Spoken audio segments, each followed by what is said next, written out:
শুধুমাত্র চা খেতে কোথায় গিয়েছি রাতের বেলা, এত মজার চা ছিল। এই যে রাতের বেলা লং ড্রাইভে বের হয়েছি এবং উদ্দেশ্য একটাই ছিল, সেটা হচ্ছে মাটির হাঁড়িতে করে মালাই চা খাওয়া। 300 ফিটের মালাই চা অনেক মজা হয়। যারা খেয়েছেন কেবলমাত্র তারাই জানেন যে কতটুক ভালো লাগে খেতে। তো এই চা খাওয়ার জন্য যেহেতু বের হওয়া, চা খাবো এরকম একটা ভাব নিয়ে আমরা আছি। বেশ ভালো লাগছে, লং ড্রাইভ অনেক দিন পর এনজয় করছি, আর ফাঁকা রাস্তা, ভালোই লাগছে।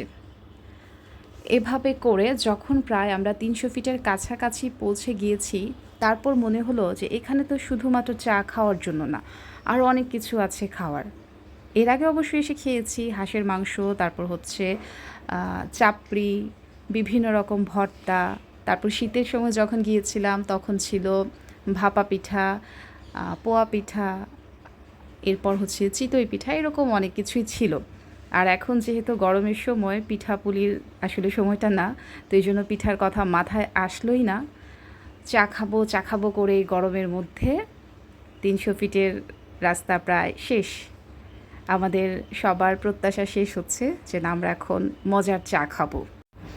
এত সুন্দর রাস্তায় গান শুনে যাব না তা কি হয়? গাড়িতেও অবশ্য অনেক জোরে জোরে গান বাজছিল, কিন্তু এখানে আবার ভায়োলেশন হবে, সেজন্য আমি গানটা বাদ দিয়ে দিয়েছি। আমি এখানে আমার নিজের ভয়েসে অ্যাড করলাম। তো দেখেন এত সুন্দর করে এখন আমরা যাচ্ছি, ভালোই লাগছে। লাইটগুলো দেখলেই তো ভালো লাগে, মনটা ভরে যায়। রাতের বেলা যে এত সুন্দর লাগতে পারে আমাদের শহরটাকে, এটা হয়তো অনেকের কাছেই অজানা। যারা রাতের বেলা 300 ফিট যাননি, তারা হয়তো এই জিনিসটা মিস করেছেন। তো আস্তে আস্তে করে সবাই গল্প করছিলাম, গান শুনছিলাম, লং ড্রাইভ এনজয় করছিলাম। আর গাড়িতে থাকা বাবু অনেক মজা পাচ্ছিল। বারবার সে একবার আমার কাছে, একবার তার মায়ের কাছে, মানে কথাই বলছে, এটা কি ওটা কি জিজ্ঞেস করছে। বাচ্চারা তো জিজ্ঞেসই করবে। আর কাউন্ট করছে কয়টা গাড়ি আছে, কতজন মানুষ আছে, কি কি দেখা যাচ্ছে। তারপর রাতে ছিল মুন নাইট, মুন দেখা যাচ্ছে সেটাও। তো এখন চলে আসছি চা খাওয়ার জন্য। এই যে ফাইনালি আমার হাতে সেই মাটির হাঁড়ির চা চলে আসলো।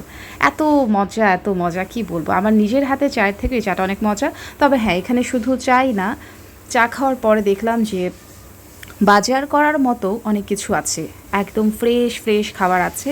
ওই যে দেখা যাচ্ছে তালের শাঁস, তারপর ডাব, এরপর কলা, এরকম আরও অনেক কিছুই আছে, লাইভ চিকেন, একদম খাঁটি গরুর দুধ, সব কিছু এখানে পাওয়া যায়। দাম হয়তো ঢাকার থেকে একটু বেশি পড়বে, কিন্তু এখানে আপনি ফ্রেশটা পাবেন। এবং এখন আমাদের আসলে চলে যাওয়ার সময়, এবং যেতে যেতে আমরা বগুড়ার দইটাকে মিস করলাম না। তো সবাই ভালো থাকবে।